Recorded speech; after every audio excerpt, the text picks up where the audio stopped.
ನೋಡಿ, ಇದು Subrahmanya railway station. ಇದರದೊಂದು ಬೇಲಿದೆ ಬಗ್ಗೆ ನಾನೊಂದು ವಿಡಿಯೋ ಮಾಡಿದ್ದೆ. ಅದು ರೈಲ್ವೆ ಬಳಕೆದಾರರ ಸಂಘಕ್ಕೆ ಹಾಕಿದರೆ ಅದರಲ್ಲೇ ಡಿಲೀಟ್ ಮಾಡ್ತಾಯಿದ್ದಾರೆ ಅಡ್ಮಿನ್ಗಳು. ಏನು ಅದರ ಕಥೆ ಅಂತ ನನಗೆ ಗೊತ್ತಾಗೋದಿಲ್ಲ. ನೋಡುವ ಅದರ ಮುಂದಿನ ಪ್ರೊಸೀಜರ್ ಏನಿದೆ ನಾನು ನೋಡಿಕೊಳ್ತೇನೆ. ನೋಡಿ, ಇಲ್ಲಿ ಇಷ್ಟು ಕೋಟಿಗಟ್ಟಲೆ ವರ್ಕ್ ಆಗ್ತಾ ಉಂಟು. ಮತ್ತು ಮಳೆ ನೀರು ಬಿದ್ದು ಪ್ಲ್ಯಾಟ್ಫಾರ್ಮಿಗೆ ಮಳೆ ನೀರು ಬೀಳುವಂಥ ಒಂದು ವಿಡಿಯೋ ಕೂಡ ಇದೆ. ಅದು ಕೂಡ ವರ್ಕ್ ಆಗ್ತಾಯಿದೆ. ನೋಡಿ, ಇಲ್ಲಿ ನೋಡಿ, ಇದು ಹೊಸದಾಗಿ ಕೆಲಸ ಆಗಿದೆ. ಇಲ್ಲಿ ಲೈಟು, ಸ್ಟ್ರೀಟ್ ಲೈಟು ಹೊಸದಾಗಿ ವರ್ಕ್ ಮಾಡಿದ್ದು. ನೋಡಿ, ಇದು ಉರಿತಾ ಇಲ್ಲ. ಏನು ಕಳಪೆ ಕೆಲಸ ಮಾಡ್ತಾರೆ. ಏನು ಒಂದು ಗಾದೆ ಇದಲ್ಲ, ದೇವರು ಕೊಟ್ಟರು ಪೂಜಾರಿ ಕೊಡೋದಿಲ್ಲ ಅಂತ. ಹಾಗೆ ಸರ್ಕಾರ ಏನು ಕೊಟ್ಟರು ಇವರು ಮಾಡೋದು ಈ ನಮೂನೆ ಕಳಪೆ ಕಾಮಗಾರಿ. ಇದನ್ನು ನೋಡುವವನು ಇಲ್ಲ, ಕೇಳುವವನು ಇಲ್ಲ.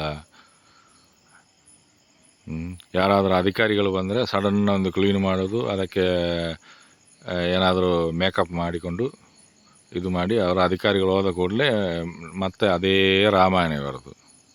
ನೋಡಿ, ಸ್ಟ್ರೀಟ್ ಲೈಟ್ ಅವಸ್ಥೆ ನೋಡಿ.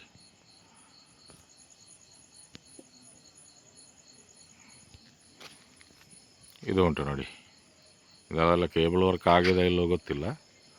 ಆದರೆ ಇದು ಒಂದೇ ಲೈನಲ್ಲಿದೆ, ಒಂದೇ ಲೈನಲ್ಲಿದೆ ಇದು. ಅದು ಲಾಸ್ಟ್ ಇದು ಉರಿಯೋದಿಲ್ಲ.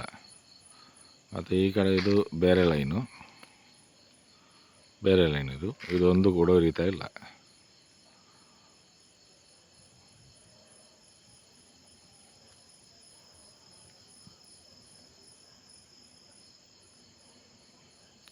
ಇದನ್ನು ಹೇಳುವವನು ಇಲ್ಲ, ಕೇಳುವವನು ಇಲ್ಲ, ಇದನ್ನು ಯಾವನು ನೋಡುವವನು ಇಲ್ಲ.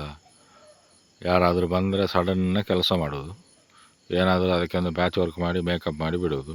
ಅಧಿಕಾರಿಗಳು ಹೋದ ಕೂಡಲೇ ಮತ್ತೆ ಅದೇ ಕತೆ.